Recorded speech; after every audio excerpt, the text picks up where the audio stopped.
I just want to start with how much I love this opening song.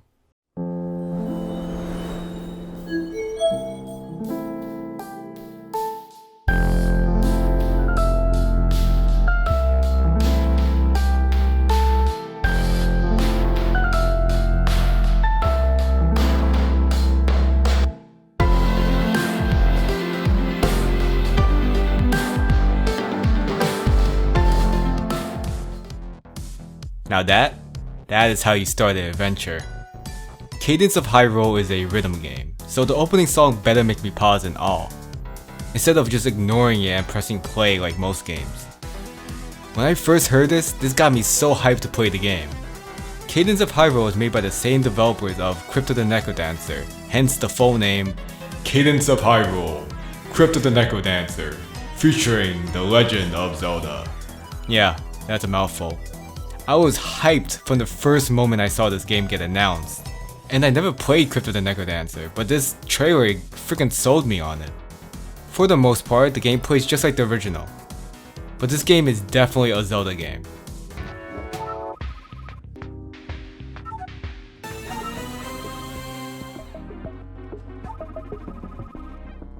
It feels so much like Zelda 1.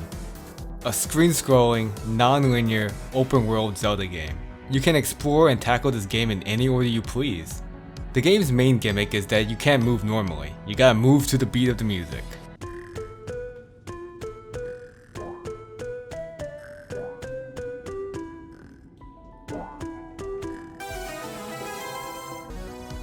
There's a beat indicator located at the bottom of the screen, and it's there to help visualize the beat and help you follow it. I definitely had to stop and look at it a couple of times to help collect myself. It took some getting used to. I definitely had some trouble at the start. I would hit every other beat and get punished for it. But once I got the hang of it, oh boy is the combat in this game satisfying. But if you continue to struggle, there's a fixed beat mode. The name is kinda weird. To me, fixed beat mode implies that there's a standard beat to follow, that it never changes and is constant throughout the entire game. But no, in fixed beat mode, you follow your own beat. There is no beat indicator, and you can go as fast or as slow as possible. Basically turning this game into super hot. Time only moves when you move.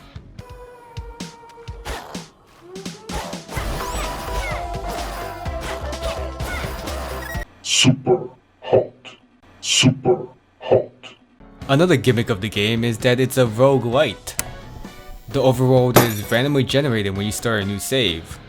But point of interest locations remain the same. Link's house, Hyrule Castle, Kakariko Village, and so on. The rest of the map is randomly generated. Tiles and the enemies that appear on those tiles are all random. Even the interiors of caves and dungeons. Speaking about dungeons, side dungeons are randomly generated on entrance, so when you leave and exit, it's completely different each time. I even found a ice puzzle on my second playthrough that I never saw on my first one. So there's some kind of replayability here. And on death, you lose all your rupees and temp items, but these items aren't really hard to get, so losing them is not that big of a deal. There's an array of permanent items, mostly classic Legend of Zelda items, the hookshot, fire and ice rod, boomerang, and many more. Oh, and did I mention that this game is also co-op? Pass off a Joy-Con and you and a friend can play as Link and Zelda, or Cadence. In single player, you can swap between the three characters after you've unlocked all of them. I pretty much just stuck with Link. The music in this game is amazing. Some of the best beats come from the boss fights, so here's your spoiler warning. I encourage you to buy this game for yourself and play it. The game is currently $24.99. A bit pricey for the length of the game, but I still highly recommend the game. From here on out, I'll be talking about the bosses, puzzles, and the end game. So, here's your spoiler warning. Hands down, my favorite song in this game has to come from the bass Guitarmos. This beat is so clean, just listen to it.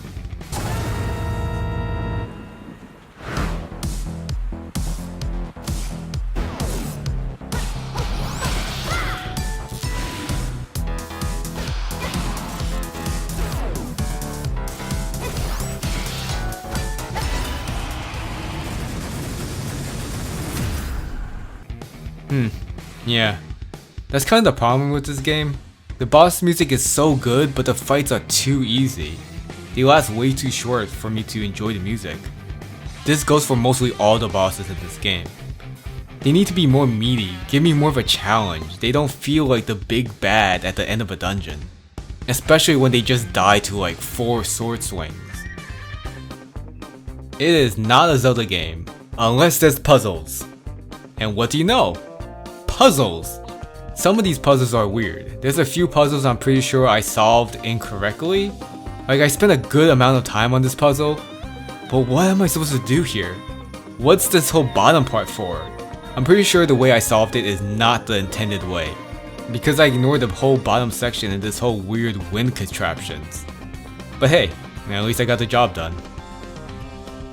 As fun as the game can be, it's definitely slow at points. It's a chore just to move across 2 or 3 screens. Luckily you could fast travel to any Sheikah Slate with the loot item. The final 2 bosses are sadly not as amazing as the other bosses. Now I know I said the bosses were too easy, but they were still kinda fun to fight. The last 2 bosses you fight Octavio and Ganon. Octavio seems to be the main bad guy, but at the end of the game you find out everything he's done is just to try and stop Ganon. Sadly for him, his tactics don't work. And then it's up to Link, Zelda, and Cadence to fight Ganon and defeat him. What makes these 2 bosses not fun is they kinda just throw mobs at you and you have to kill them and wait to be able to do damage to the boss themselves. It's less about fighting the boss, but more about fighting the hordes of enemies. Isn't that what the dungeon leading up to the boss is for? It's a shame that this game doesn't end strong for me. Plus, it's too short. I wanted more than 4 dungeon bosses and 2 endgame bosses. Give me a whole dark world with 4 extra dungeons like Link to the Past. But in the end, this is still a fantastic spin-off game. And I hope we get to see another Crypt of the Necrodancer spin-off. Link and Zelda held their hands to mine, and something familiar happened.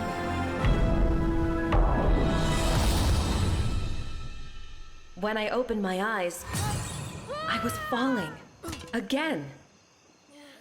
I just hope I land in my own world this time. The endgame is very open-ended. Cadence is teleported away with the help of Zelda and Link. She hopes that it's back to her world, but hey, it could be anywhere. Now think this. Crypt of the Necrodancer, featuring Pikmin. Just imagine it. Throwing Pikmin to a beat? How cool would that be? But until then, thanks for watching.